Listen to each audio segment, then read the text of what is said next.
Welcome to Paradelphia Radio. This is Rick Pruitt here in the Toxic Network studios, and I am here with, believe it or not, Mr. Doug Hogate. Oh my God! I tell you what, it's like I've been dreaming for this moment for like years, and it's been like I couldn't make it last week, I know. But, like, I'm telling you, like... I've been waiting cut for off his mic. I'm sorry. It's just I haven't had the chance to do this yet because I wasn't here last week, but I can't tell you how freaking excited and happy I am that we're freaking He's back. going to poop his pants. Let the man do his acceptance speech. Yes. The pooper on the other side of the room is Miss Jenna B. Yes, I went for farting, and I think I got a poop. Wow. So if we go on commercial break, make it long. We are rolling hot tonight. Your bowel movements already here, you know. But yeah, like I said, That's it's what I'm here for. I mean, it's like getting your text, last week about it. You know what I mean? It was great because again, obviously, knowing with your health and everything like that, having that time off, it's definitely been missed, but it's exciting. It had been a while, and yeah, we kind of repopped the cherry last week and got ourselves back in the swing of things here. For good reason. It's not like we just slacked off just because. I mean, there was just because. There was a little, Rick was just drinking every day, and he just couldn't get his life together. Really, he's been on a 5-month dude. Binge, and he just, It's been literally the opposite. I haven't had an ounce of alcohol since like mid-August. I was gonna say you probably want to be on some binge thing, you know. So, but yeah. All right, so tonight, we have a couple different topics, let's say, coming at you. The first one, in about a half hour, we're going to be talking to our good friends at Scary Monsters Magazine. Yes. Don and Vicky Smeraldi are calling in. They have been put up for some more Rondo awards this year. Of course. I mean, that's not a surprise. every year we like to get them on at this time of year when the Rondos are out there for voting. Scary Monsters is up for Best Magazine. I know they have a few articles that are up for awards, and their covers are up once again for best cover art. So right, I was going to say, and their covers usually make it big with that. So they usually, clean house every year with that. So and I forgot to mention this last week, but I actually, believe it or not, crossed off a bucket list item in the last month or so. Oh, really? What was that? I had an article I wrote appear in a national magazine. Yes. All right. Scary Monsters. I posted an article or wrote an article about last year's Blobfest. Oh, okay. Yeah. Gotcha. When I went up to Phoenixville. I took my nephew Jackson up to Phoenixville. We did the whole Blobfest thing, and we did video and live streams that day, but we also I also wrote an article about that and submitted it, and they put it in their Monster Memories issue that came out about not even a month ago, about 3 weeks ago. Right. Now that's cool, because like I said, not only is it a bucket list of yours, but it's you went. I remember when you went because I think we were all supposed to go there. Things had come up, but you not only went there, of course, to represent Paradelphia, but you represented Scary Monster because they're not local to us, obviously, but they're definitely known at a wide range. So Yep. So that's going to be in the first hour. Then the second hour, I want to get into something that, like I said in my social media post yesterday, Mike tends to call some of our topics here pot talk. Pot talk. Because he thinks that we have to be high on marijuana to get into some of these topics. Killer. And this is one of them. All right. So the idea behind this topic, it kind of just, I have a subscription to the Great Courses Plus. I don't know if you guys know what that is. No. The Great Courses Is that Plus? like Disney Plus? It is not Disney Plus. I was going to say, I would probably guess that, but anyway. The Great Courses Plus is a service you can subscribe to. You can get it on Roku. You can get it on your phone. You can get it via the computer. And what it is, there are university-level courses in all kinds of topics. Yeah, I saw that. It's next to my Disney Plus. Yes. Yeah, yeah. Sure. Okay. But we'll go with that. continue. It's on the plus section. The plus category. On my Roku. So one of the cool things about this is when you get into it and you pull up different topics, you can get a printout of the guidebook for the lectures. Oh, wow. And one of the topics they had that I noticed the other day was about philosophy and film. Okay. And the way these lectures go, each lecture, there was like 24 lectures, and each lecture basically took a movie and they took the philosophy behind that movie and they discussed the idea of the philosophical idea in terms of the movie. Gotcha, right. So the Matrix was they did the Matrix, and that was kind of like the red pill, blue pill thing. How would you feel if you were living, realized that you were living in an alternate reality and so forth? Right, right. So the one that I dug into tonight, or we're going to dig into tonight, has to do with a film called The Adjustment Bureau. Have you guys ever seen this? The Adjustment I've never Bureau? even seen The Matrix, Rick. Really? Jesus, what is wrong with you, woman?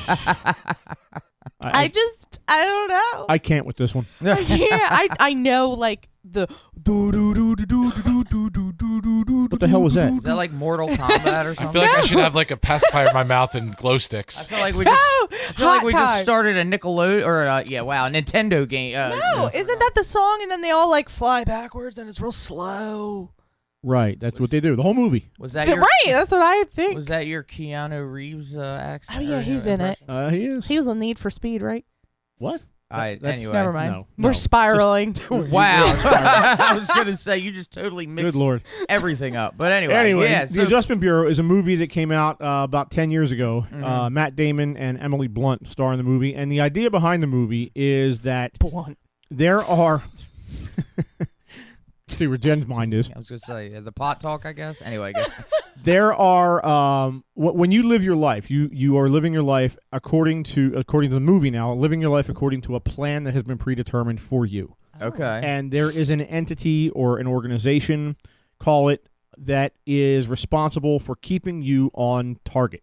Making sure you stick to that Right. plan. Okay, yeah. And if you deviate from your plan, they will come and intervene in your life to the extent where they will kind of nudge you back into your plan. I could live with that. So the idea is that let's say you're getting out of your car and you drop your keys. Right. And it takes you 5 seconds to drop your keys. Right. Well, that might be them because you were 5 seconds ahead of your plan, and if you didn't drop those keys and take that 5 seconds, 3 hours later when you're driving down the road, you would have crossed an intersection and got plowed into by a truck. Right. And it's funny you saying that because again, we've talked about literally in that little explanation you just made are some different things we've talked about in the past on the show.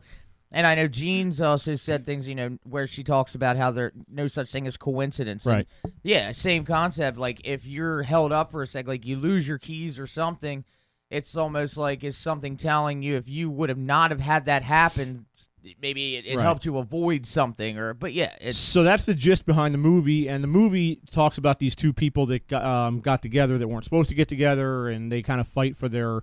They fouled everything up for their right to be together, and they fight against the entity that's trying to push each of them into different directions and so forth. Wow, cool. But the idea behind this is that or the question behind this is this real? Do we actually live life in this manner according to a plan?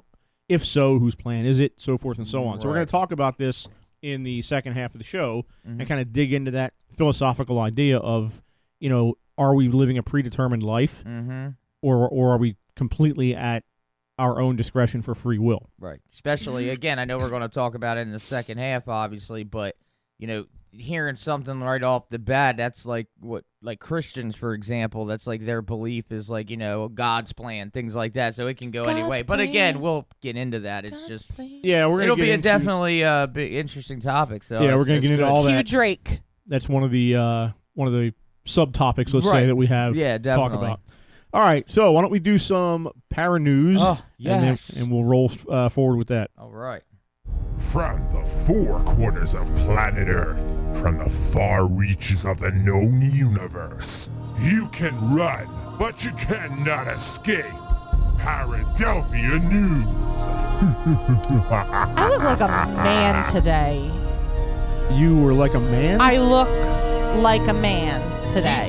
Every time we cut him off, we have to pay him double, right? Well, no, I'm just kidding. You sound like Swan. Remember Swan on Saturday Night Live? I look like a man. Yes, Remember that? Yeah. Which, real quick, not to get off topic, you know what I've watched? It comes on TV. I've watched it a lot lately. Is that old In Living Color show? Where Jim Carrey came from. That was great. Oh, yeah. Fireman Bill. Oh, God, yeah. So, anyway. You know who got her start there, right?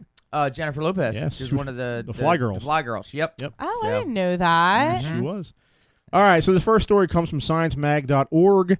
Is an Aboriginal tale of an ancient volcano the oldest story ever told? So as a species, we have been telling stories and legends and myths forever, right. it seems. Since like the beginning of time, right? But there had to have been the first one, or what would there's an origin. perceived to be a first one. Right. What? So this says, long ago, 4 giant beings arrived in southeast Australia. 3 strode out to other parts of the continent, but 1 crouched in place. His body transformed into a volcano called Buj Bim, and his teeth became the lava the volcano spat out. Now scientists say this tale, told by the Aboriginal I'm going to try and say this, Gunditj Mara people of the area, may have some basis in fact. About 37,000 years ago, Buj Bim and another nearby volcano formed through a rapid series of eruptions. New evidence reveals, suggesting the legend may be the oldest story still being told today. The study raises a provocative possibility, says Sean Olm, an archaeologist at James Cook University, who was not involved with the work. He says it is an interesting proposition to think about these traditions extending for tens of thousands of years, but he and others urge caution, as no other stories passed down orally are believed to have survived that long. It's not clear how long the Gunditj Mara have been living in southwest corner of what is now the Australian state of Victoria. Until now, the oldest accepted evidence for human occupation dates back to no more than 13,000 years. But geologist Aaron Machin of the University of Melbourne says that in the 1940s, archaeologists reported finding a stone axe near the region's ancient Tower Hill volcano. The axe shows humans lived there before the eruption because it was found buried beneath the volcanic rock. Now Machin and her colleagues have dated these rocks and those of the Buj Bim 40 kilometers to the northwest. The dating method, which relies on well-established techniques of measuring the radioactive decay of potassium-40 into argon over time, suggests both volcanoes formed about 37,000 years ago. What's more, Machin says both seem to be of a style that can grow from nothing to peaks tens of meters high in a matter of days to months. The sudden dual eruptions may have made a big impression on the humans who were living in the area at the time, perhaps sparking the story of the 4 giants, the team reports this month in Geology magazine. So, interesting because, like you say, this is, who knows if this is the original oldest story. Sure, but it's certainly one of the original stories that we must have told as a species. Right. Unless, of course, there's, it's funny, we talk about this in terms of, is this the oldest because it was 37,000 years ago this volcano formed? Right. But there is evidence out there that humans have been around for hundreds of thousands of years at least. Exactly. And every time. Yeah, right. In fact, there's so many, and that number continues to get older and older in time. Like every time they make discoveries, like real quick, an example, I started watching this series called The Curse of Oak Island. Yeah, I've seen that. Yeah, Oak Island, for listeners, real fast, it's pretty much there's believed to be a theory of a treasure that's impossible to get to buried there. And dating back it was dated back way before Christopher Columbus and all that. So, but yeah, there's a lot of things like that. It's every time they make a discovery or a story, but something always has an origin somehow. Like you said, it's like Whisper Down the Lane, though. Yeah. Things get interpreted and changed all the time. And over 37,000 years. That's a lot of years. That's a lot of whispering. We should play that game. What, Whisper Down the Lane? Yep. There's only 4 of us. I was going to say, that would kind of... we have Gene. I'll bring some friends. I'll bring the alcohol. Okay, that'll make it a lot interesting. So June 25th. What's June 25th? We'll play with that. Drink? Yeah. That's my birthday. That's going to be my birthday episode. I already claimed it. Oh, right. Okay. Anyway. Alrighty then. And I know you have news. I looked up news today, too, if you want me to share go ahead. anything. Okay, I don't want to, No, throw another one in there. All right, real quick. So, so I came across this one here. Early humans, this is from unexplainedmysteries.com. Early humans interbred with ghost population. Huh? Ghost peppers? It says ghost population. Oh, they make you fart. So it says a new study has revealed that our ancestors mated with a mysterious unknown population of ancient humans. Writing in the conversation, Greg Busby, senior research fellow in translational genomics at the University of Oxford, describes this fascinating new discovery and what it could all mean. This is one of the more startling discoveries arising from geometric sequencing of ancient human or hominin DNA. Is the realization that all humans outside Africa have traces of DNA in their genomes that do not belong to our own species. The approximately 6 billion people on Earth whose recent ancestry is not from Africa will have inherited between 1% and 2% of their genome from our closest but now extinct relatives, the Neanderthals. East Asians and Oceanians, God, you can tell I haven't read news in a while, have also inherited a small amount of ancestry from Denisovians, another close relative of Homo sapiens. Now, a new study published in Science Advances suggests that early humans living inside Africa may also have interbred with archaic hominisms. These are extinct species that are related to Homo sapiens. The interbreeding outside Africa happened after all Homo sapien ancestors expanded out of Africa into new environments. It was there they had sex with Neanderthals and the related Denisovians. These led to new discoveries. Early genetic studies of people from across the globe had previously suggested that our current distribution was the result of a single expansion out of Africa around 100,000 years ago. But the identification of Neanderthal and Denisovian ancestry is modern Eurasians complicated things. We still think that most anywhere between 92% and 98.5% of the ancestry in people not living in Africa today does not indeed derive from the out-of-Africa expansion, but we now know the remainder come from archaic species whose ancestors left Africa hundreds of thousands of years before that.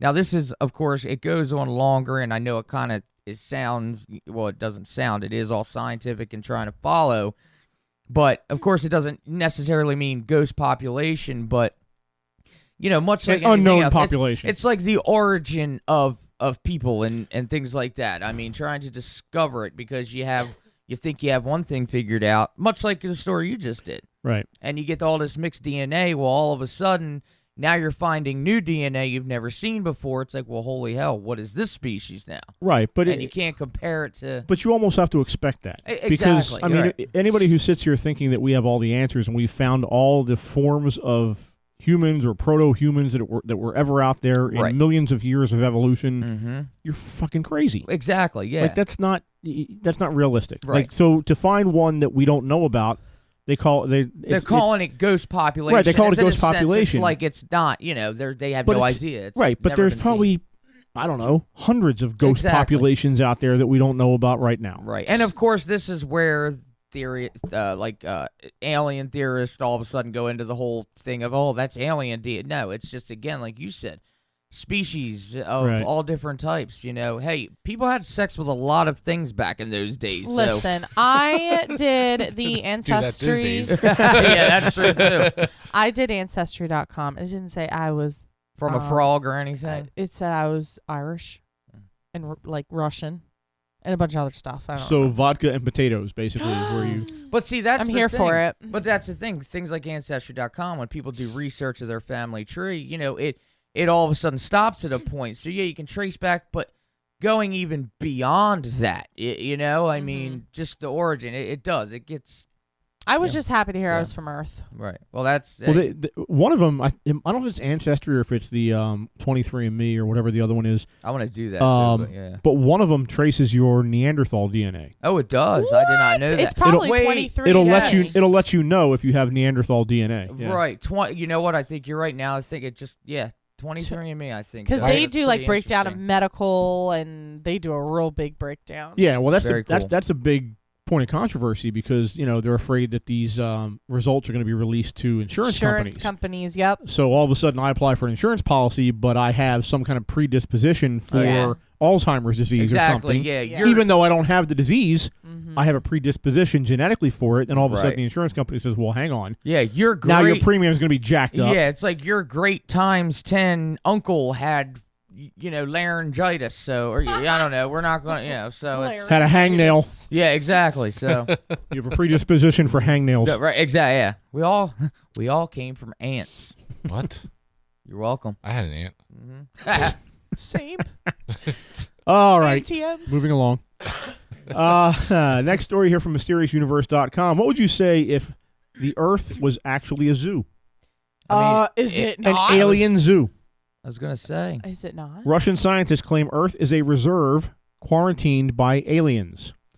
One of the Russians' top astronomers and the head of the SETI Scientific Cultural Center recently gave an extensive interview with RIA Novosti, which is, I believe, is a magazine, in which he shared some interesting observations, including that he believes one reason we have not yet encountered extraterrestrials, in his opinion, is because they may be keeping us in a reserve where contact cannot interfere with our development, a kind of Russian version of the Star Trek Prime Directive. He also believes focusing on repeating fast radio bursts that we talked about last week, that's the radio bursts that are picking up coming from deep space on a regular basis. Right. They may be a mistake that could cause SETI researchers to miss other signals that we may not yet recognize. So Alexander Panov, a leading researcher at the Institute of Nuclear Physics at Moscow State University and the head of the SETI Scientific Cultural Center, he's got a bunch of different titles. He makes no bones about his belief in aliens. In fact, he says they've probably visited Earth before, although he doesn't equate current UFO sightings to close encounters. Instead, he speculates that other intelligent civilizations, perhaps working together, keep Earth and its inhabitants in a reserve. However, Panov believes that this radio silence zone should not preclude us from searching for signals from other civilizations. One problem he has with current searches is their narrow focus. He says helping design the Russian space observatory Spectre-M. Okay. Sounds like a James Bond. Yeah, exactly. Right. Spectre-M. Scheduled for launch in 2027 that will have a broad focus and mission, including looking for large artificial structures like Dyson spheres, black holes, cosmic rays, dark matter, and laser signals rather than just fast radio bursts. He is also pushing for new technology which will allow telescopes to monitor the skies 24/7 and record and analyze what would then be 10 to 100 times more data. Not content to look only in far corners of the universe for evidence of life, Panov supports the searching closer idea, like on the moon, for archaeological evidence of advanced alien civilizations that may have visited millions of years ago. He doesn't believe that information of this kind has already been discovered and is being hidden from the public. If it all sounds like pie in the sky, Panov agrees. He admits that some of these projects could have been done before, but the driving force is budgets, not fear of alien contact.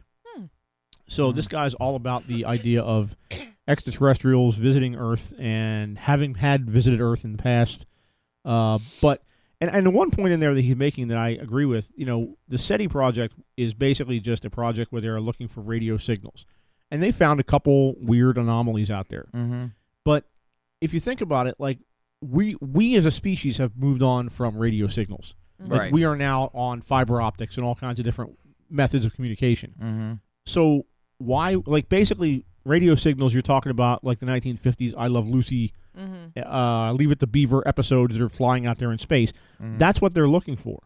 But if an alien species was out there, especially if it was a more advanced alien species, why the hell would they be using radio signals? Right. Well, I mean, and I get what you're saying. I mean, Maybe they think we're stupid. Like for example, I can't think off the top of my head, but like the one satellite that they sent out back in the 50s or 60s, that basically they just shot it out into the universe, and it actually has already exited out of our solar system, and it's continuously sending information back. Voyager, I think. Yeah. But inside of that, in case it ever crash lands on an alien planet, they have things like for every language, they have an album from the Beatles, I think. But we also I remember. Right, but then that. we also, we still have signals getting shot out there. I don't know. Maybe it's because they figure, in an advanced civilization, it would be very simple for them to detect. I guess. Right. I mean, but. I don't know. It seems odd. Right. Just like if they're sending signals to us, how do we know? We just can't hear it or know what it is or recognize it yet. But, you know. All right. Why don't we take our first break here? And when we come back on the flip side, hopefully we will have Don and Vicky Smeraldi from Scary Monsters Magazine online to talk about all things spooky. All right.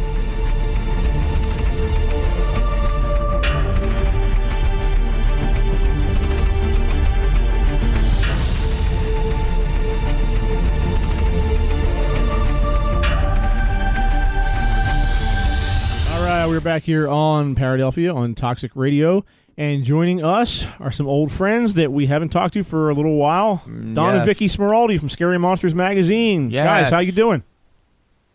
Hey, Rick. Hello. Hello, Don and Vicky. Blast from the past. It is. It is indeed. Yes, we haven't. It's been quite a while since we've had you guys on. Unfortunately, it's been quite a while since we did a show until last week. I still have goosebumps. So, how are you guys doing out there? Nuts. Crazy. We're working on When Plants Attack. Oh, Issue that's 117. I like how you That's said our that. next issue. I like the how next you issue. say that. That's also like puts that little, roughness into it. Oh, man. No, there's fungus among us. You got to watch out. Yeah, right.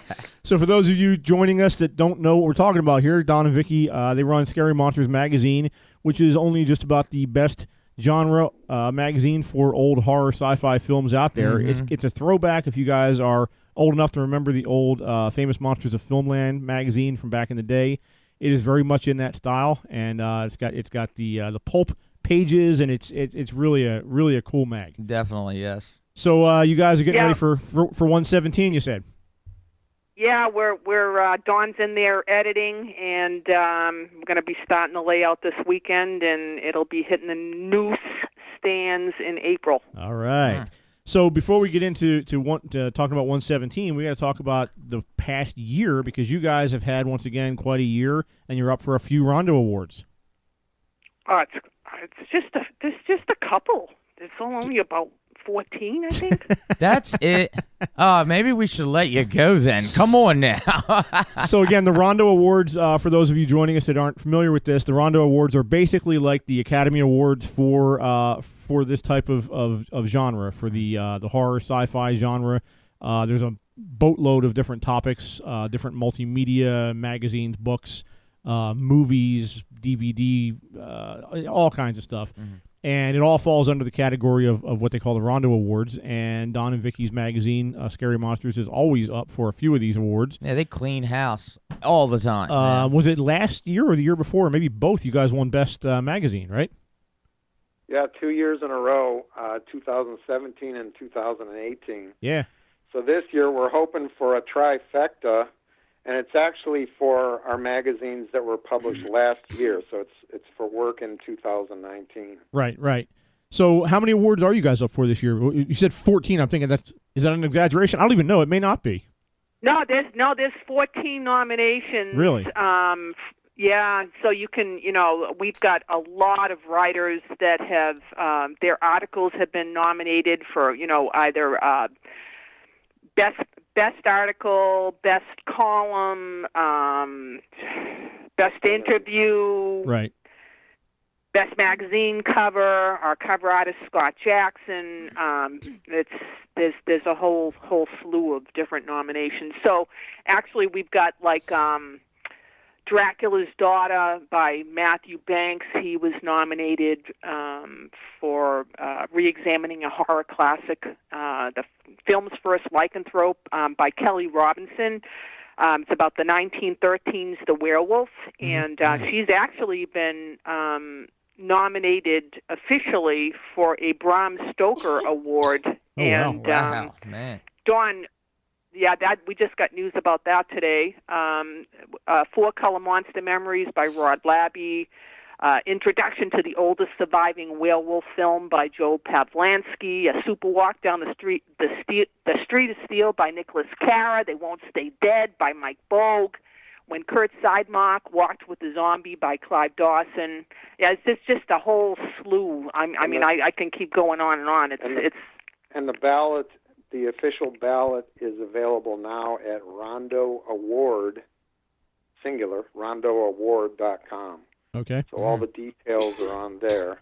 And it's an older school ballot, right? Like you have to do an email into the organization, correct?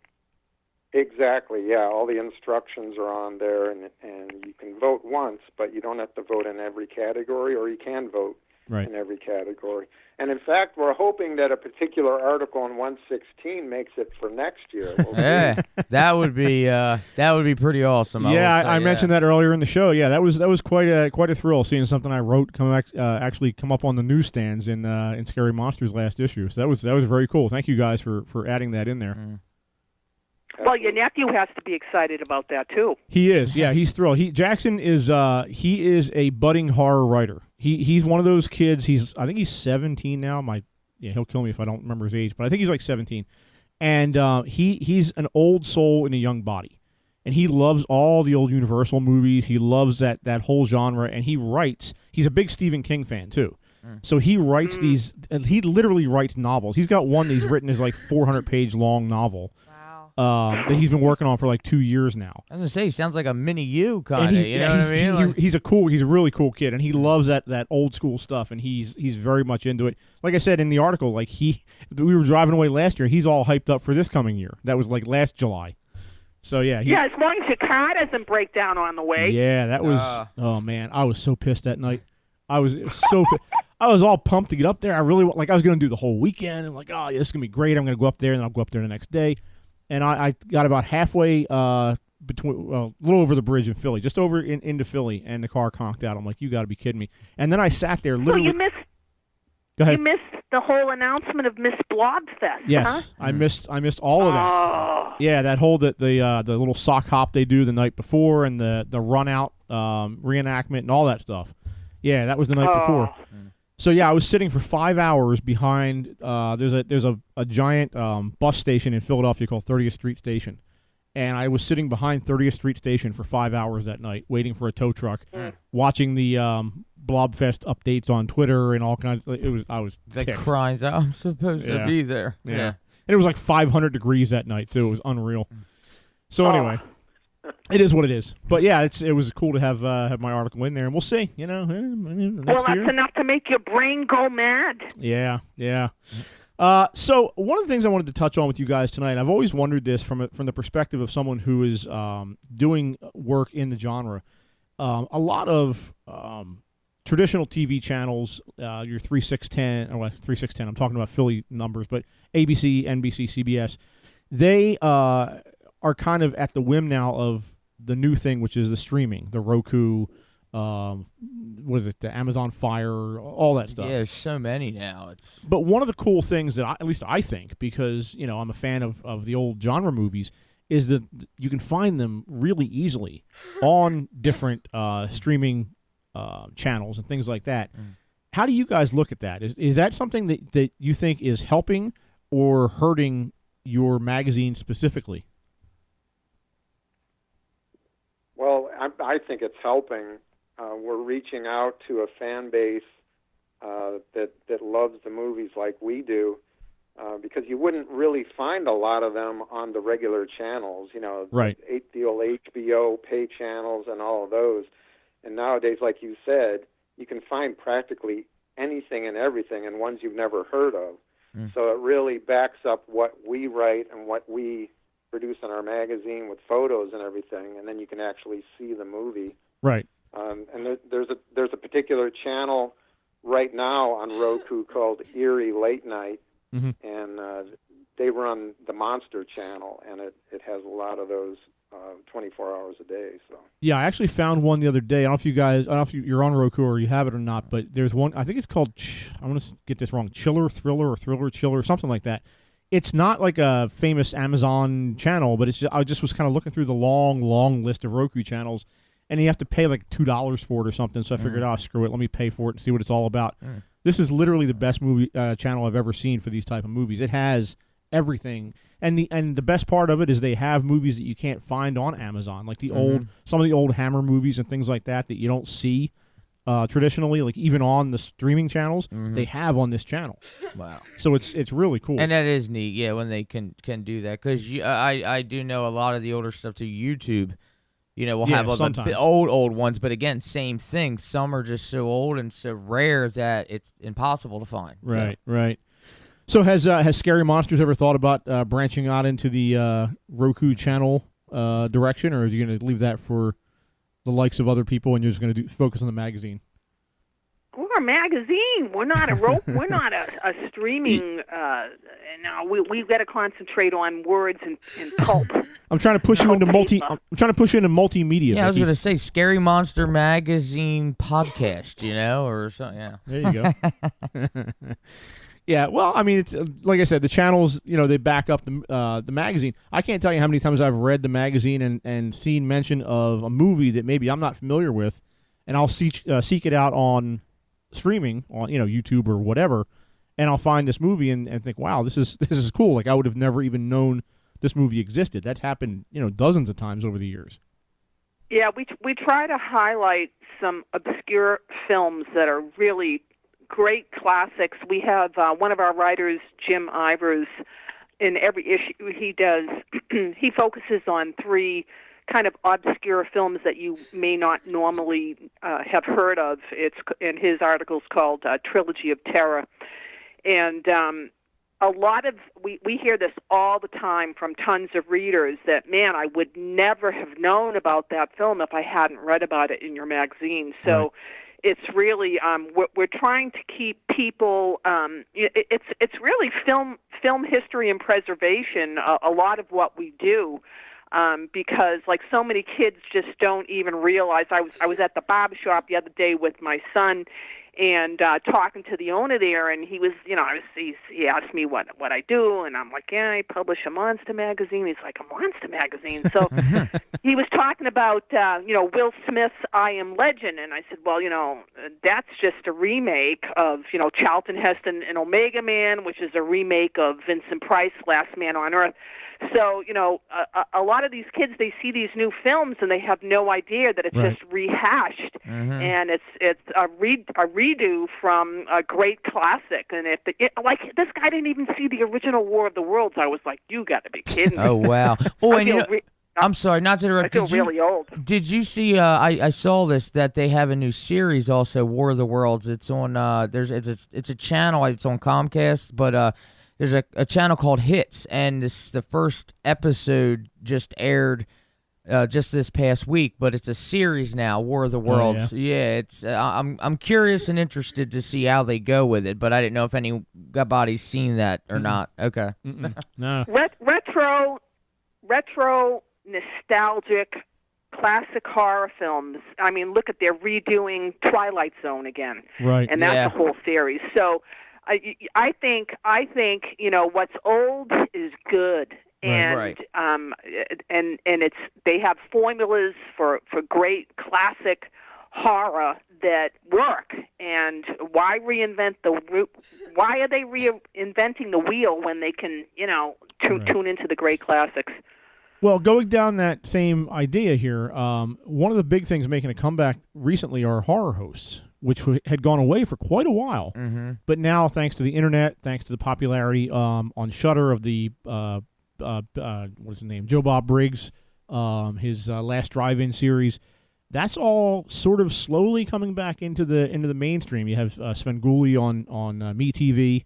What do you guys think is the draw for watching a movie with a horror host? Why is that, in your opinion, better, or if you think it's worse? But I personally, I think it's better. But what is your opinion on that? Well, I think it's better. I mean, it's another nostalgic aspect of the whole thing. I mean, practically everybody grew up with some type of horror host, and it just continues. Although, and we've talked about it in the past, I think, with you guys, that everybody and their brother now wakes up one day and decides they want to be a horror host. Yeah. So they do it online or YouTube or wherever. But it is effective, I think. If the movie's kind of dragging along, you want to check out what's going to happen between takes there with their spoofs and different skits that they do and the craziness that ensues. So yeah, it's great.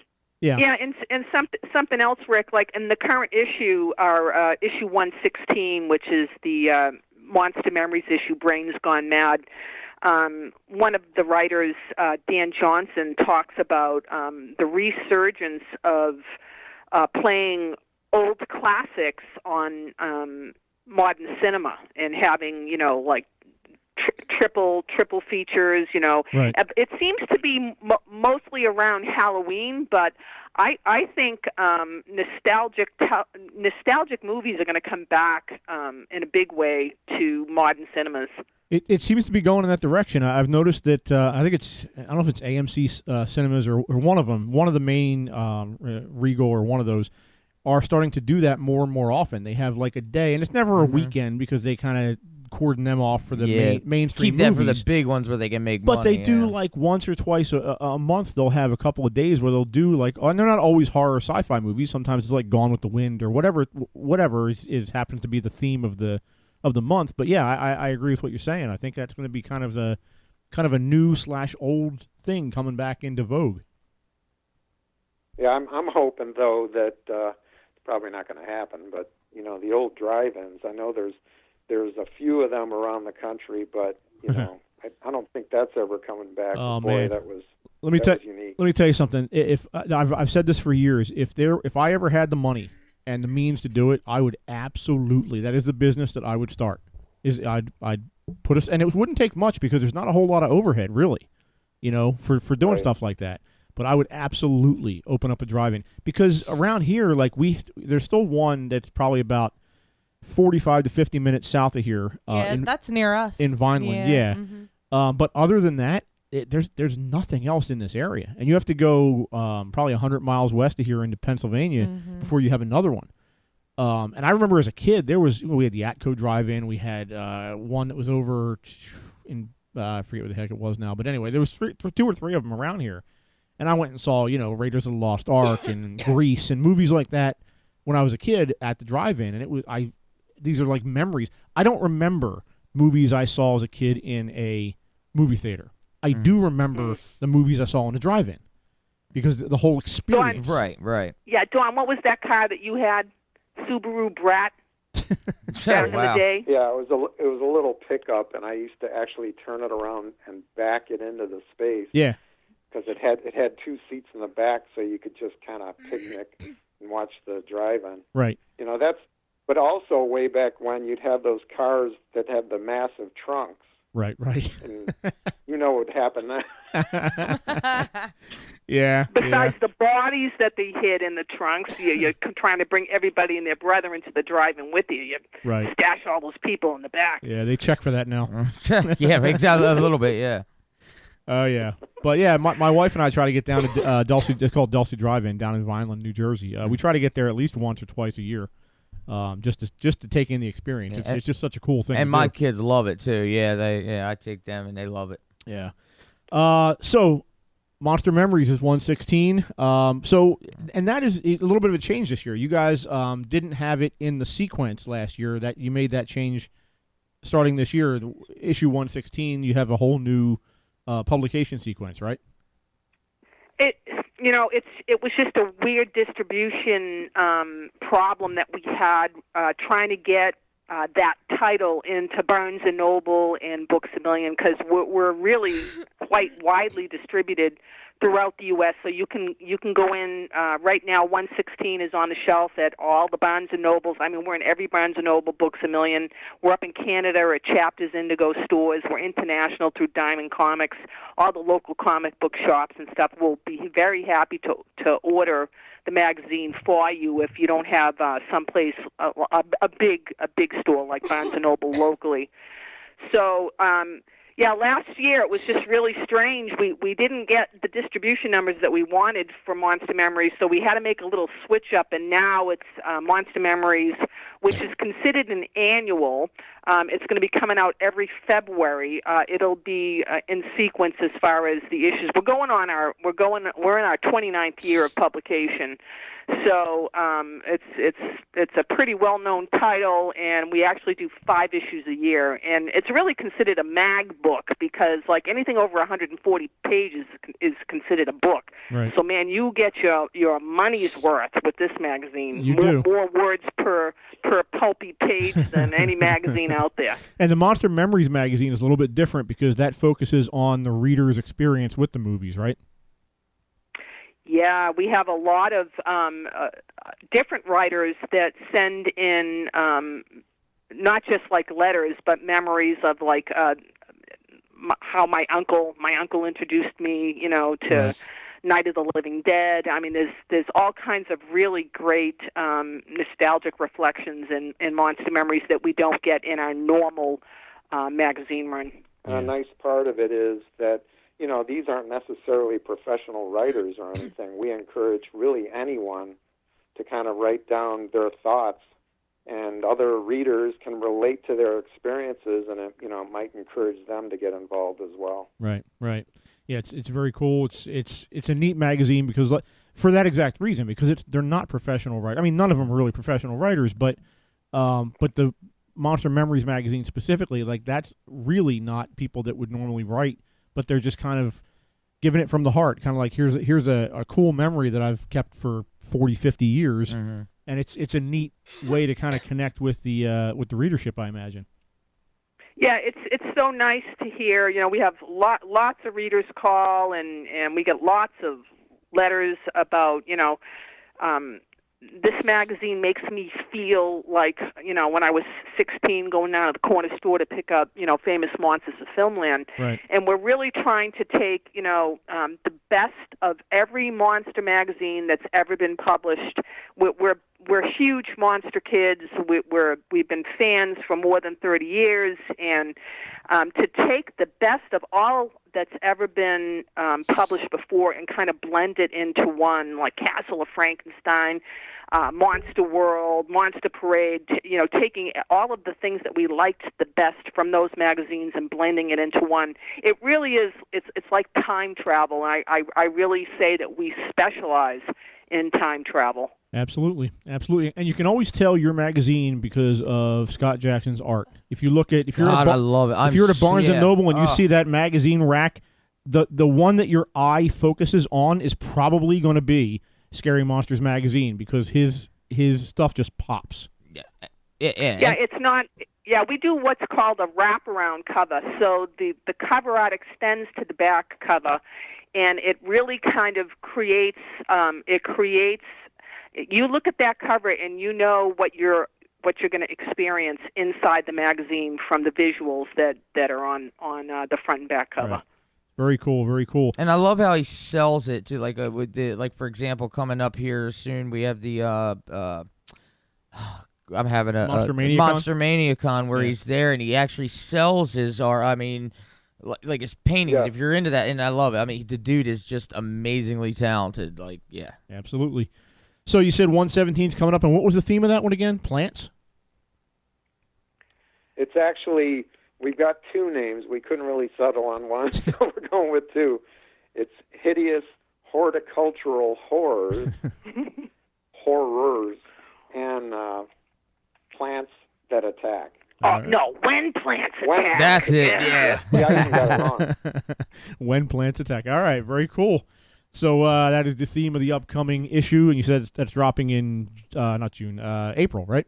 April, yeah, April. All and right. Summertime in June, we've got all of the behind-the-scenes people that make classic horror films happen. And that'll be hitting, what did we title that one, Dawn? Dawn, are you there? He dropped He's off. not there. Yeah, Maybe plants attacked him. Yeah, hey, who knows? Filmmaking behind the screens. I just didn't want to get ahead of ourselves. You're multitasking. That's it. Yeah. All right. Well, we'll look for that in the summertime, and we have the issue 116 on the newsstands now, the Monster Memories magazine, and we'll definitely look for 117 in another 6 weeks or so. And as far as anything else, you guys have anything else on the horizon, or you want to let people know where they can go to your websites or anything you guys have to sell your wares? Well, you can pick up a copy of Scary Monsters magazine at your Barnes & Noble, Books A Million store, or your local comic book shop. It's also available to order at scarymonstersmagazine.com. And we also kind of specialize. We're kind of like the Monster Magazine Marketplace. And we don't just sell our magazine, but we've been selling every magazine from the UK, Classic Monsters. We've got We Belong Dead, The Dark Side, Infinity. So if that's your genre, we're the place to pick up any monster magazine on the planet. Very cool. Very Excellent. cool. All right, guys. Well, I want to thank you for joining us tonight. I know you guys are quite busy with your production for the next issue. And we will definitely be talking to you soon. And hopefully, if my health holds out here, I'm going to go back to Blobfest. No, it's not an if. It will. Well, Right. I get it. I got you. Sorry. Yeah. But I'll go back to Blobfest in July, and maybe I'll have another article or something for you guys from the scene of the crime. Well, you're a pretty good writer, so I'd stick with it, Rick. Yeah. All right. Yeah. We'll see what happens. He here. does have an interesting mind, you know. I've got some ideas. I've got some ideas. All right, guys. And anytime you want to hit Monster Palooza out in California, you can come and stay at Scary Headquarters. I would love to head out there. That would be cool. Yeah. I would love to head You're out all there. invited. All right. Absolutely. We'll be there tomorrow morning. Toxic Radio's, treating. Road trip. Yeah. All right, guys. Well, again, thank you for coming on. Yes, always a pleasure. Thank you. And again, the website is My Monster Movies. ScaryMonstersMagazine.com. Okay. Did you change that? My Movie Monster. My Movie Monster. Yeah. Okay. So either one will work. Okay. All right, guys. Well, again, thank you for coming on, and we will look for your upcoming issues. And best of luck. And go get some sleep, man. You guys are going to be working your tails off for the next couple months. Yeah. Take the night off. The rest of the night off. Thank you. Yeah. We You're needed welcome. that. All right, guys. Take care. Have a good night. See ya. Yeah. You too. too. Good night. Yeah. All right. I do. It's so much fun when they call in. I love talking to them. I really look, I want to meet them one day in person. Like, seriously. Don and Vicky Smeraldi, Yeah. the publishers of Scary Monsters magazine.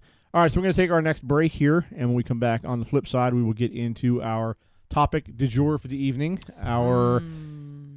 What's that? You all right, Jen? Sure. I'm Thought hungry. you were in pain. Mike, go get the cheese and crackers. All right. While Mike feeds us, we're going to take a break. Jeez. We'll be back in a few.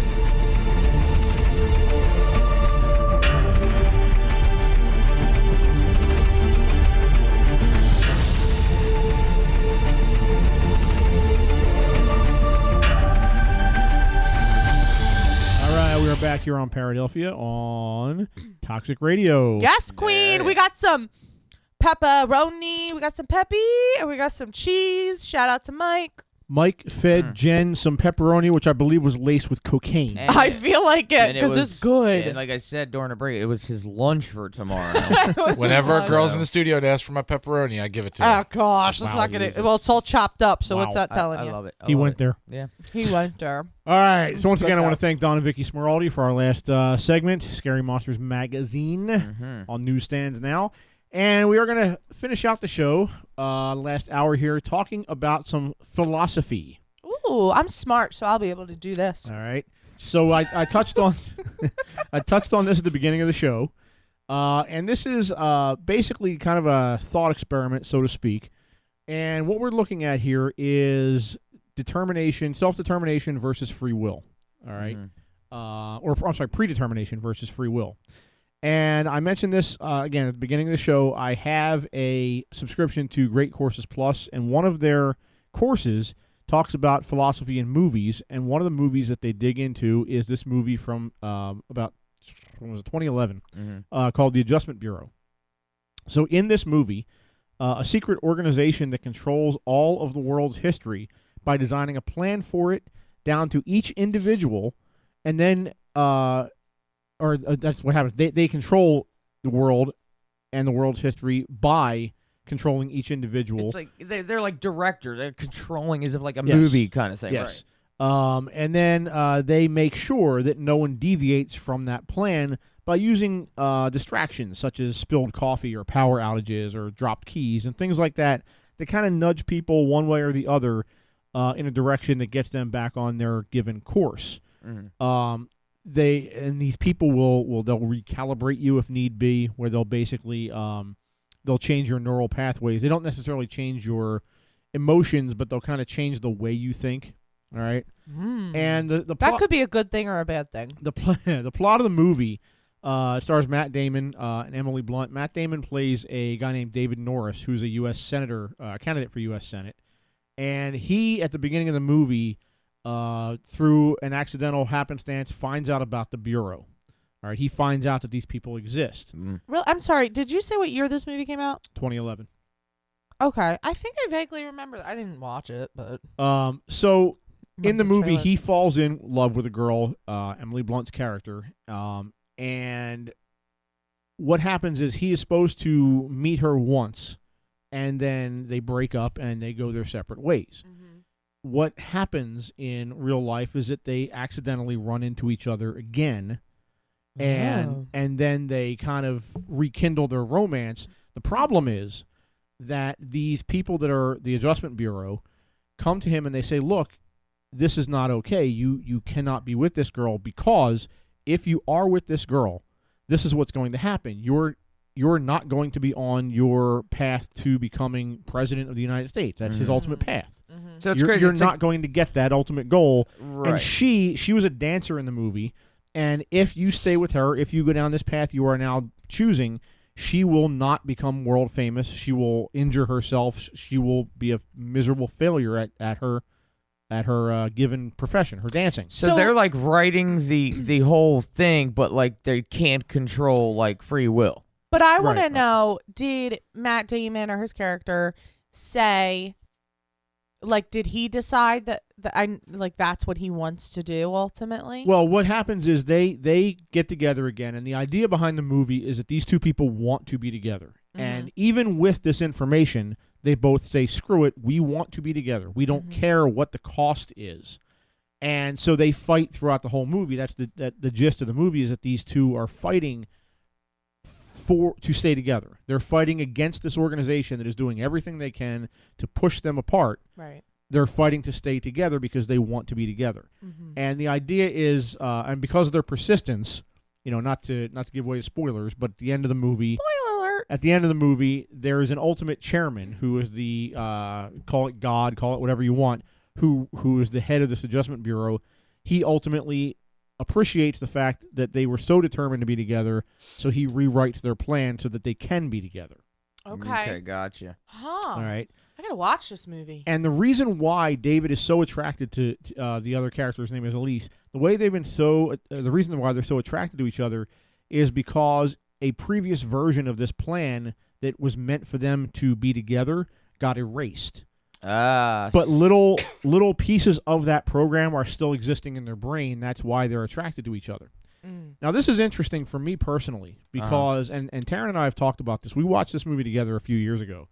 And when I didn't know what the movie was about when we watched it, and I'm watching this movie unfold, and I'm just shaking my head like, holy shit, this is not so very different than what happened to us. Right. She and I met in 2006. We dated for a very short time.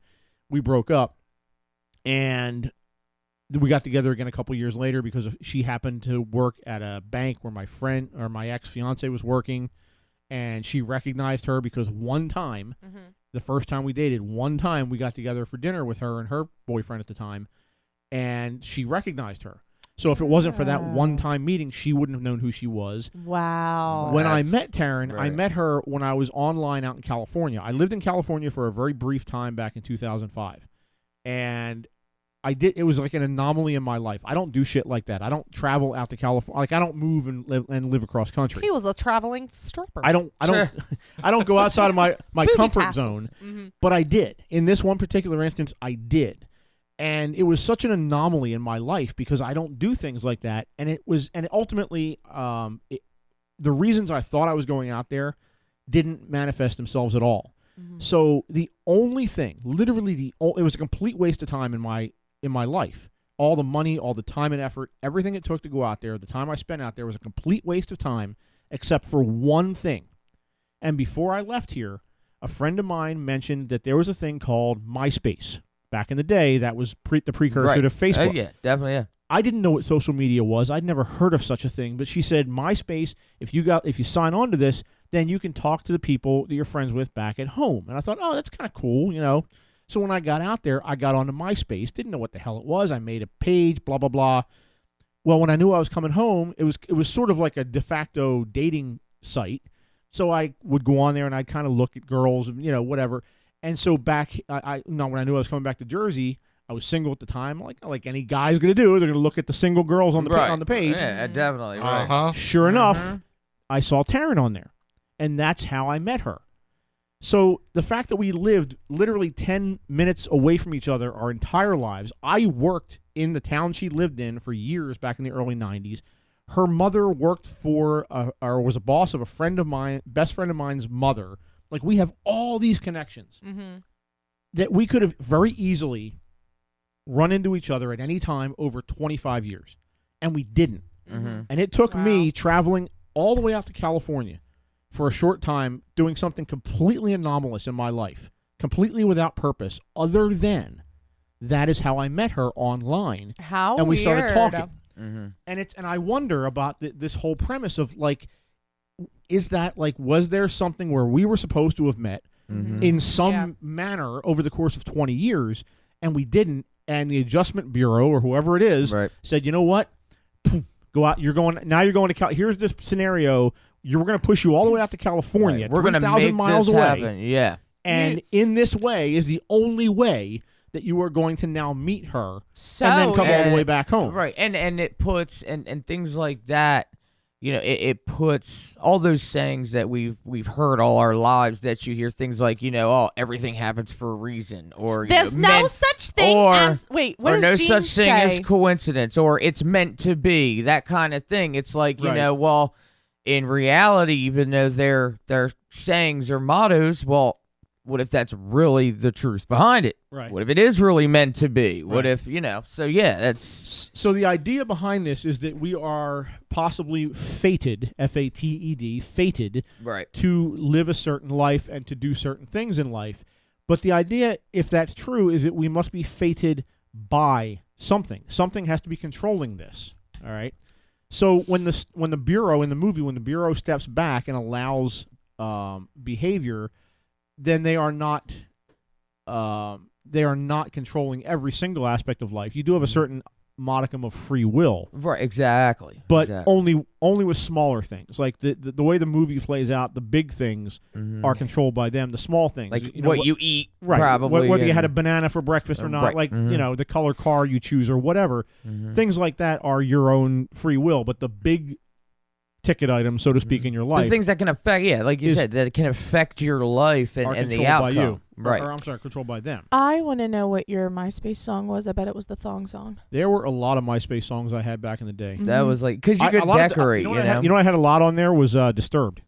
Right, okay, really? Yeah, because you could down with the sickness and things like that. Yeah, and that was the great thing about that one, was you could actually design it and put different things on there. You know, it's like because again, much like your situation, not getting into it, but like my kid's mom, I've known her since grade school, but then she went to a different high school and we reconnected through MySpace. Right. You know, but again, that's a little side note, but just the concept of it, you're right. Like, I only had MySpace because I used to hip dudes.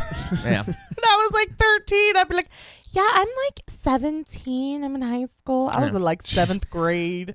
They was like, calm down, little girl. Wow. Anyway. Wow. I was catfishing them. Yeah, but look at me now. But yeah, and of course, you know, talking about this also again makes me think of a lot of things. But my favorite theory that you have is us being controlled, like we're avatars. Right. So, yeah. I mean, there's so much that we've talked about that could fall into this. You know? The way this plays out, there are 3 possibilities here. All right, that is going on. The first possibility, all right, is that the person, like in the movie, there's a person called the chairman, which is a metaphor for God, I believe. Okay. So the first possibility is that the chairman, God, call it what you will, is controlling all the shots. He's like the main final decision when they all make like an outline of things. Right. He is the one who is making the final outline. He is the one who is creating the plan, and he is ensuring that his plan comes to fruition. Okay. All right. And again, the larger things, like Christians believe, the philosophy of Christianity believes that God grants all humans free will.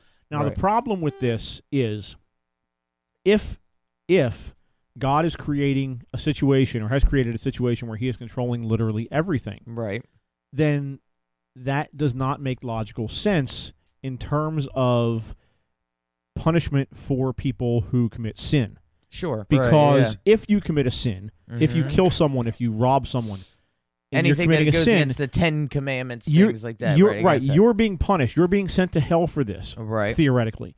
However, if God is controlling all of it, then that means he is telling you to do that. But that's the thing, though, where with people like Christians, where they say, going back to like I said earlier, and like, you know, Gene has mentioned that you hear Christians say all the time that, everything is God's plan. God has our plan of what our life is beginning to end. But again, that free will, it's like in his plan, did he have those sins, in a sense, built into that story? Okay, or is that what you're trying to say here? I'm trying to grasp it together. Back it up a second. Okay. The Bible, back it up. I really don't want to turn into a religious discussion. No, seriously. But it sort of is. But here's the thing. The Bible talks about God being in control if you let him. Okay? The devil, and I know Jean is probably, if she is listening right now, she's probably like, this is where me and her feel differently. She doesn't believe in hell. And she doesn't believe in Satan and the devil. I do as a Christian, because that's what the Bible talks about. There's a heaven and then there's a hell. Satan, going back to Genesis 1:20, don't quote me on that exactly. Quote her. Where in the Garden of Eden, God was there and said, "This is the tree. You do not eat from this tree. You can eat from any tree in this garden, but just not this one." Mm-hmm. Here comes Satan. Hi, my name is Satan. He was a snake, so a little more S to it. But he's like, come on, do it. So that's where he says, no. He's like, if God created this whole garden, why can't you eat from that fruit? Right. So it's like saying, what happened? Who's he to say you can't? What happened? Eve tempted Adam with the. But here's the question. Hold on. I was getting there because I'm pretty sure I know what your questions are going to be. There is. God is in control, but he's not in control of all of our actions. He is in control of forgiveness. He's in control of creating, of accepting us into heaven. If everyone sins, everyone, the only person that did not sin on this earth was Jesus Christ himself, just going by what the Bible says. He married a hooker. Jesus never got married. Oh, okay, go ahead. Anyway, that's a whole. He never got married. Calm down. We're gonna have a discussion about that because you know who you're talking about. You're talking about Mary Madeline, whatever her name is. But anyway, that's a whole nother story. We'll do a whole episode on that. But anyway, he's the only one that didn't sin. But God, yes, we believe that God is in control. But there's still sin. There's still temptations. There's still Satan who is going to tempt us. Now, I've had people say to me, well, did God create Satan? Essentially, yes, he did, because he was an angel that was casted out of heaven. Right. He did create Satan, but it's almost like a, I'm trying to remember exactly a preacher put it to me, because I've asked that question before. Preacher put it to you. Because it does. Because it Y'all does are nasty today. Hold on. Woo! So... Shut up. Now you lose my train of thought. It's because it sounds like a double-edged sword. It's like you're saying one thing and another. God That's all created, religion. Yeah. But it's like God did not create sin, but the angel of Satan, he was an angel and he was casted out of heaven. But I don't know.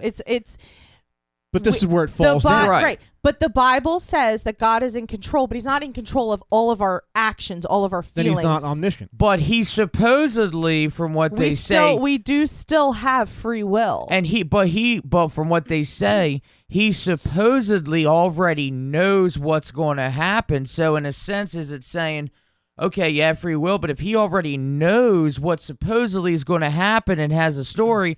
What's with the whole forgiveness thing? Is he going to forgive what he already knows is going to happen? I don't know if I've ever actually read in the Bible where it says that God, I don't want to say like he knows what's going to happen, like he's going to let it happen. Well, that's what it says, his plan kind of thing. Well, God has a plan, but there's also sin that can tempt us. But that's where the free will comes in. Right, but you can't have it both ways. Either he created the whole plan start to finish, meaning he created the plan where you do good, he created the plan where you do bad. He made the script. He wrote the script. Which is fine. I get that. I understand that right. part. But if that's true, then how do you justify morally sending someone to hell for something that you made them do? Right. And is going to happen.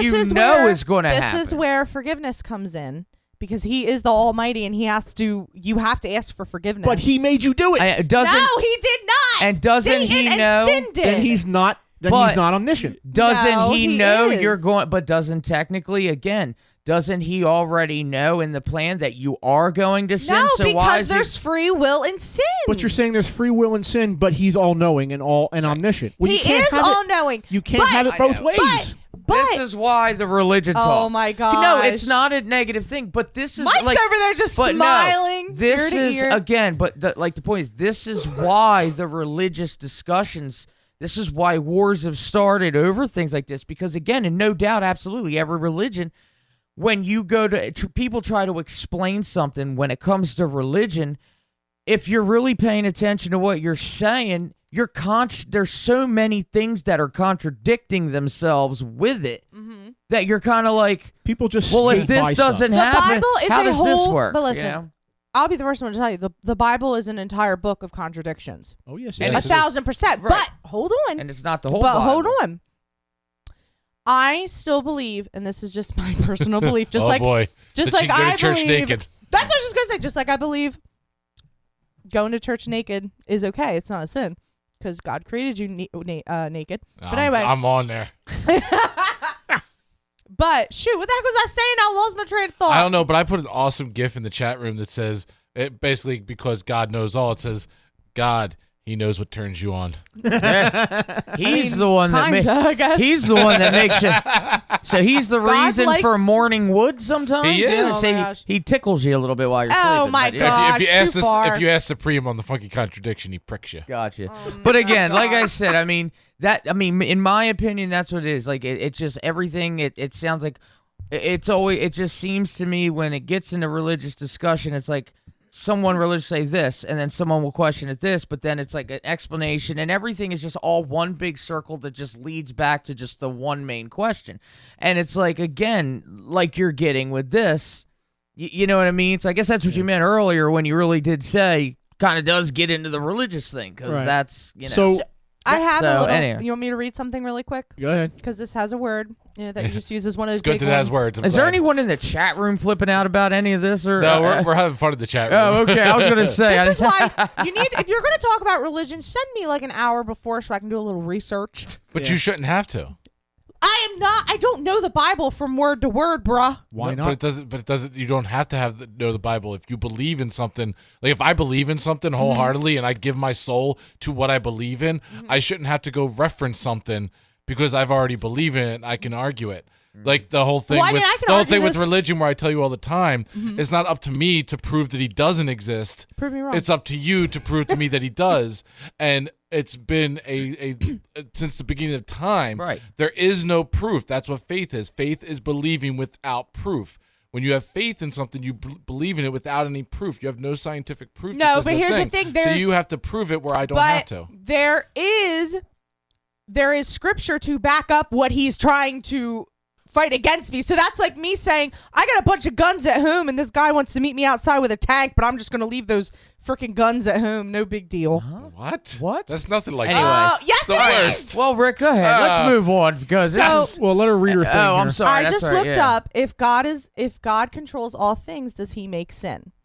It is certainly true that nothing occurs in this world unless the Lord knows about it, and he is omnipresent.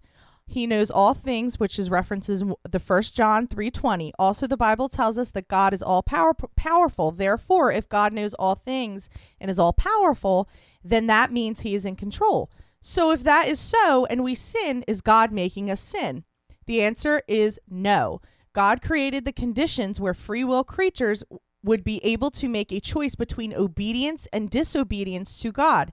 God does not cause anyone to sin. James 1:13. If anyone wants to look it up, Mike, That write was it the down. longest Facebook meme I've ever heard. It's not a Facebook meme, douche. In the freedom of our own wills, we decide to rebel against God. God simply allowed the condition to exist where sin was possible. Then he's not omniscient. And here's the whole He's- thing. he's You're omnipresent. you're reading from something that was written by man. Boom. Right. Well, the that's whole true, Bible too. was written As for Rick man. says, mic And, drop. but The whole Bible Here- was written from man. I just want to make one more comment and for Rick to continue. Again with the Bible thing though, but that's the thing. There are still so many things that weren't included into the Bible also that they didn't want to include. So it's like how much is in those writings to Yeah, it was say char- too, it was you know? char- And you can read But, you know. and you can read Anyway. the ones that are horrific that tell you to stone a woman if she does this. And Right. That was in other the parts- That was in the Old Testament. So, New anyway. Testament overwrote it. I know Rick keeps trying to move it on, so it's like, seriously, go ahead, Rick man. has Sorry. his own meme he wants to read. So hard as it is to believe, that's just one of three possibilities here. Okay.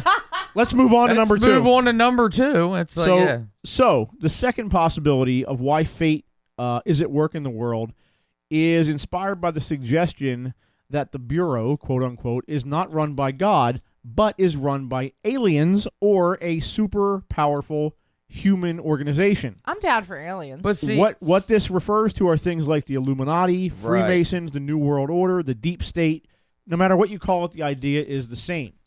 So the idea being that you have a clandestine group of beings with technology beyond what we assume is out there, controlling minds, using doors as magic portals, that sort of thing. All right? And, people believing something doesn't make it true.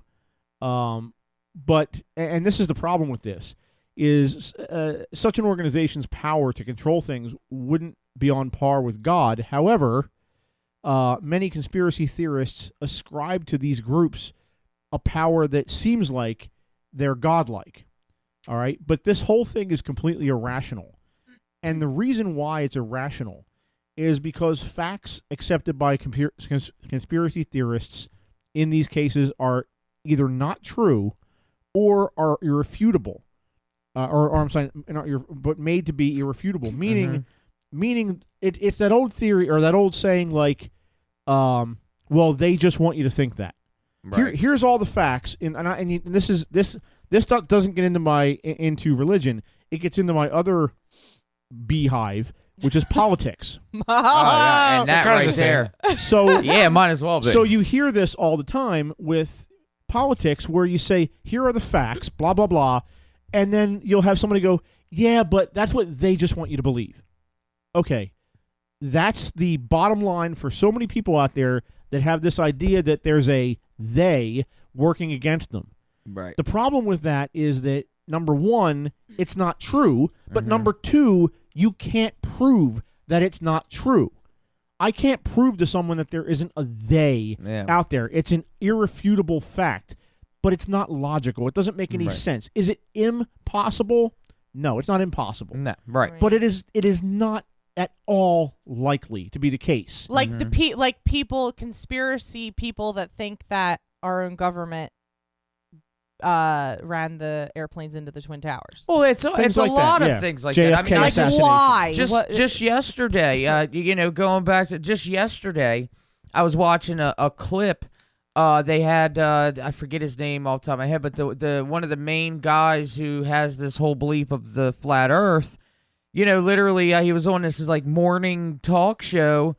They got into a heated argument where they were like, we've been in airplanes, science has proven the fact, and this guy, you know what I mean? But it's just the same thing with all theories, because it's kind of like what Mike just said a few minutes ago. Like, if you wholeheartedly believe in something, whether it is God and Jesus, whether you think we're controlled by aliens, whether you think that there's a freaking little guy in your brain controlling everything, you're going to fight to the death to back that up, even though in all technicality, when it comes to shit, there's not enough proof to either prove or disprove it. Right. It's all based off of That's the whole gist of what I'm saying. right, yeah, and exactly. Like, it's so no one has proof fully of anything. So, like any other theory, conspiracy theories are just explanations for things. Yeah, right, exactly. And in the case of these conspiracy theories, they're explanations for, let's say, major world events. Now, good explanations must adhere to certain criteria. They should be simple, they should be more conservative, and have a wider scope than other theories. And they must align with established facts. But in this regard, conspiracy theories fall down on every account. All right? And again, that goes back to they just want you to believe that theory. So conspiracy theorists fail to adhere to these two critical criteria. One is testability, the other is fruitfulness. And I mentioned this is a little more detail on what I mentioned a minute ago. Fruit sounds good too. A theory is testable when it can be proven wrong. A theory is fruitful when the predictions it makes turn out to be true. Now, conspiracy theories are not testable because by their very nature, they are immune to counter evidence. All evidence that shows their conspiracy theory false will be said by conspiracy theorists to be planted by the conspirators to throw you off the track. Yeah. Now, this makes conspiracy theories unfalsifiable and thus fundamentally irrational.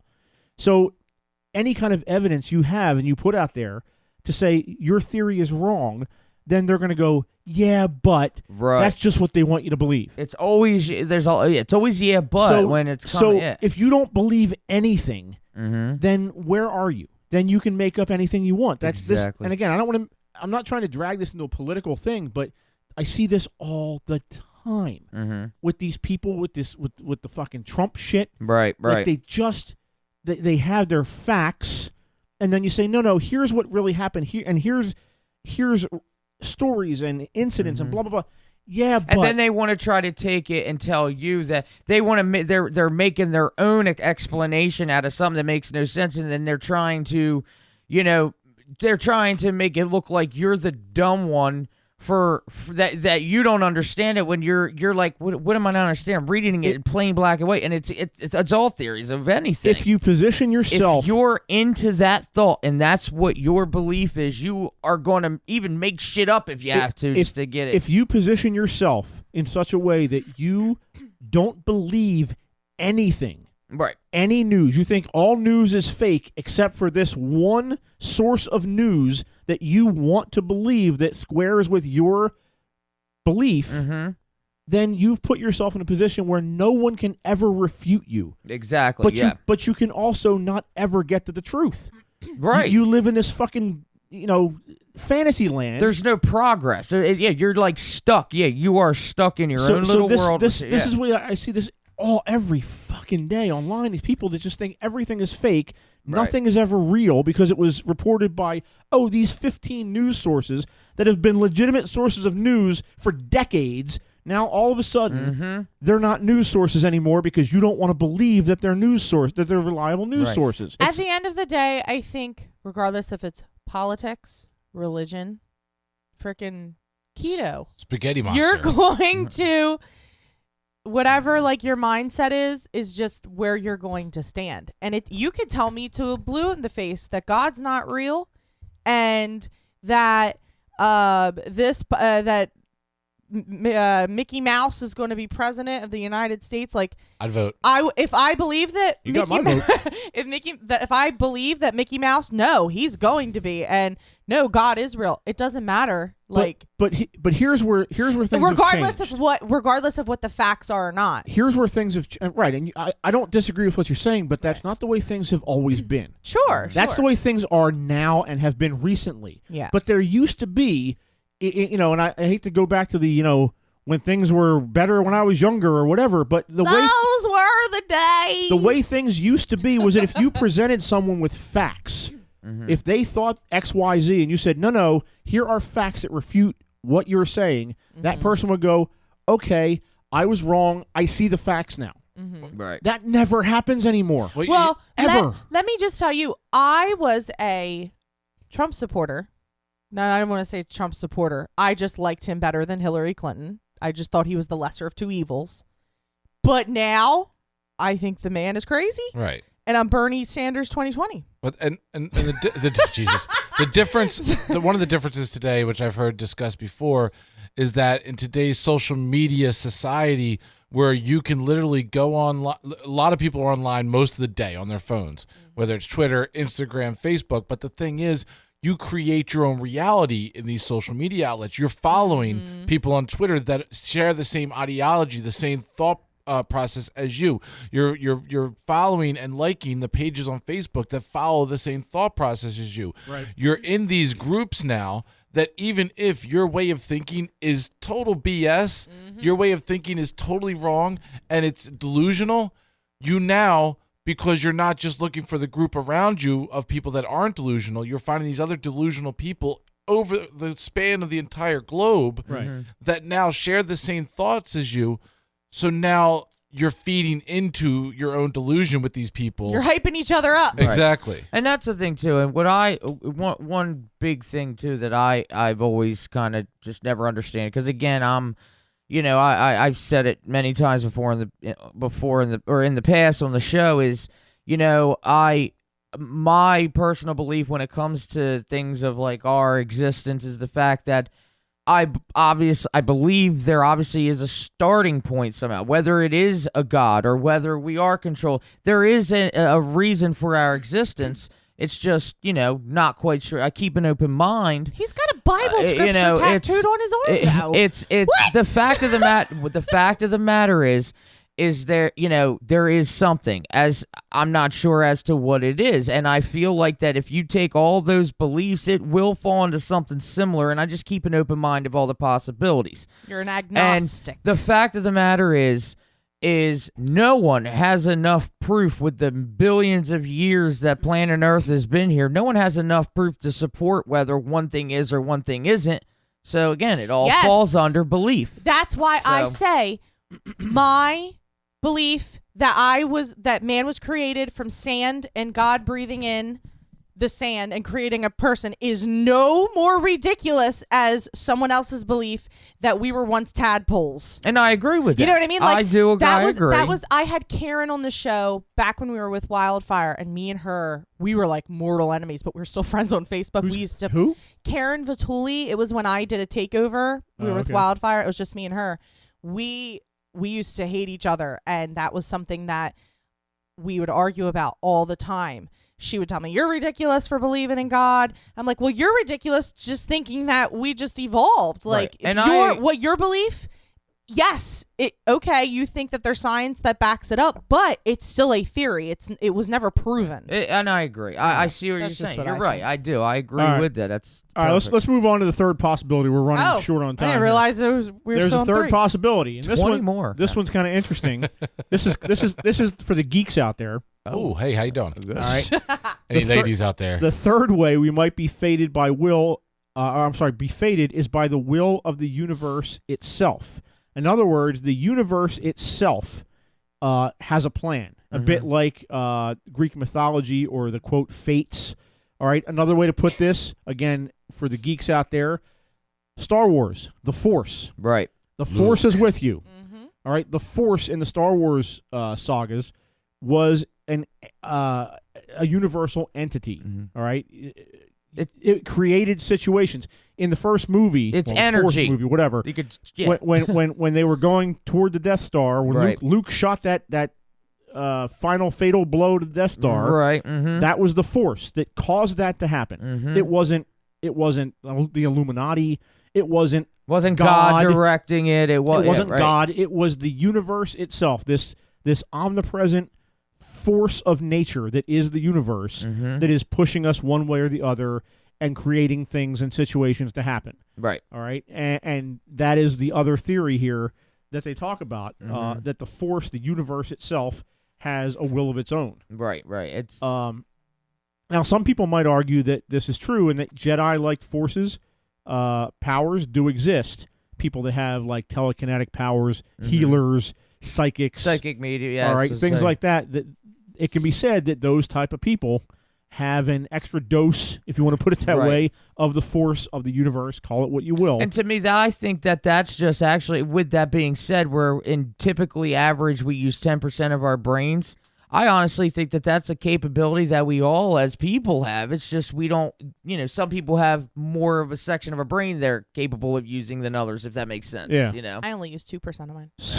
So supernatural explanations, they, when you go that route, they might fall short because they're always not as simple or wide of scope or conservative as their competitors. Meaning that it's kind of like the Occam's razor thing. The simplest explanation is what people filter to. Right. Now, to explain things in the sense that the universe is an active participant in the world, there's a, quote, force out there. Right. That is not a simple explanation. That's a big pill for people to swallow. Exactly. Yeah, no doubt. Yeah. So for this reason, it doesn't make it not true. It just makes it harder to swallow for some people. Right. And that tends to kind of put it on the back burner, so to speak. Right. In terms of the believability. Right, exactly. And I think that's why a lot of people, too, find themselves, when you do have those people out there that aren't open-minded and skeptic, I think a lot of it has to do with the fact that there is so many theories and so many possibilities out there that it will like Melly says all the time, when we start talking about something, if she's listening, she'll start going stir crazy just thinking of all the different possibilities. That it's just like it's such a deep thought. It'll drive you crazy. But here's the thing with any and all of these explanations. Mm-hmm. As crazy as some of these might sound, all right, they will eventually, if proven, become accepted and mundane. Right. Meaning that if the Force were ever proven to exist, let's say, it would not necessarily legitimize people's belief in the supernatural, because what it would then become is a known factor, a known commodity. It won't be a mystery. Right. And people would just go, "Oh yeah, that's proven." But ghosts, but Bigfoot, yeah, we don't buy that. Exactly. Until if Bigfoot was discovered, then all of a sudden it's not a mystery. But it's just a creature. But no matter, I mean, think of all the different, like electricity. Think of what I'm trying to think of the. I'm blanking on the name of it, but the way they power things now, the solar paneling? Let's use solar. Wasn't what I was thinking of. But all these things at one time would have been thought to be crazy. Exactly. All right, an iPhone.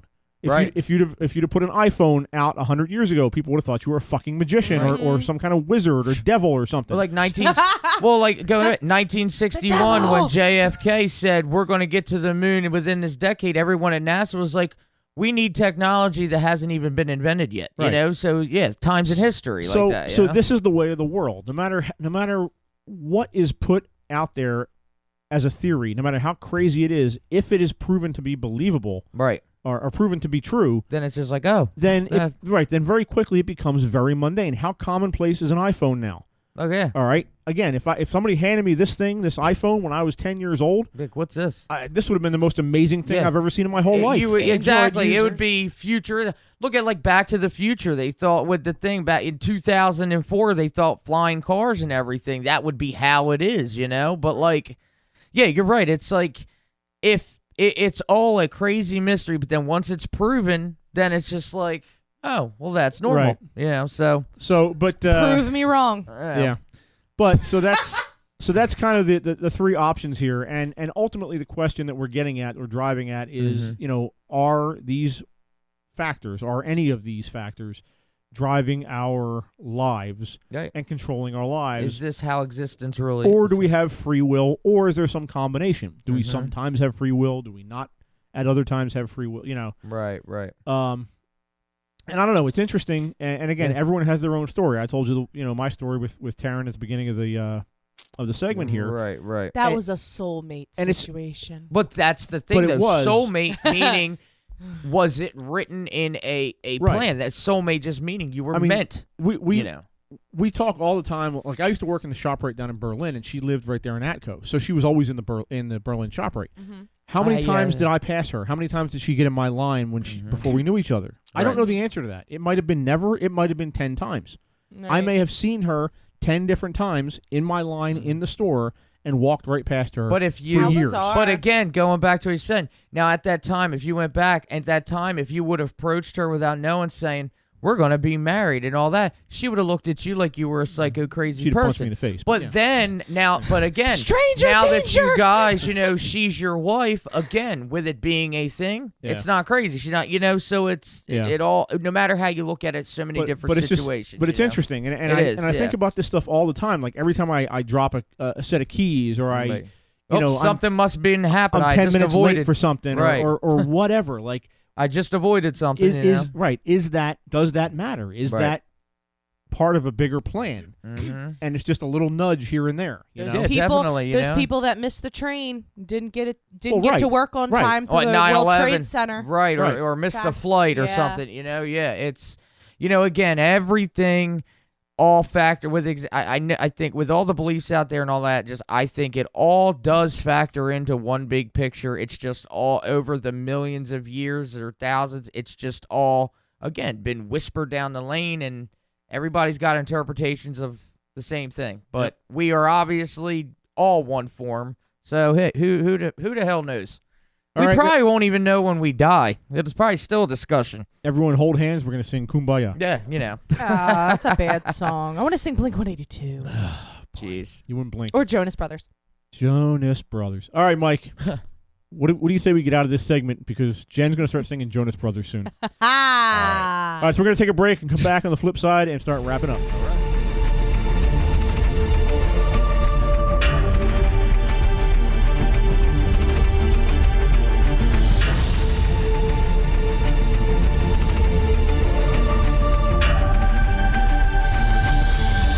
Back here on Paradelphia on Toxic Radio, and we are wrapping things up for the evening. Is my mic on? I turned it off. We had enough of you today. I'm so mad. So we had a lively discussion here for the last 45 minutes to an hour, especially for only being like 3 bullet points, you know. But you know, hey, we got a lot of mileage out of those 3 bullet points. At least you know that's what we get. At least it wasn't like a topic where like, oh yeah, we're moving on, you know. All right. So we are going to wrap up the evening. I want to thank Don and Vicky Smeraldi from Scary Monsters Magazine and for vote coming for on. Rondo Awards. Rondo Awards. Rondo Award. Award, I'm sorry. Leave the S off. RondoAward.com. You can go on there. You can see all the different categories. They are up for various ones, 14 of them apparently. I got to change my post then. I get the S off awards. Yeah. So go vote for them on the Rondos, and also look for their magazine out on the newsstands right now, issue 116. Rick's I do have an article in there. I do have an article in there about Blobfest 2019 last summer. And going forward, next week is going to be kind of iffy. I'm not sure we're going to do a show next week.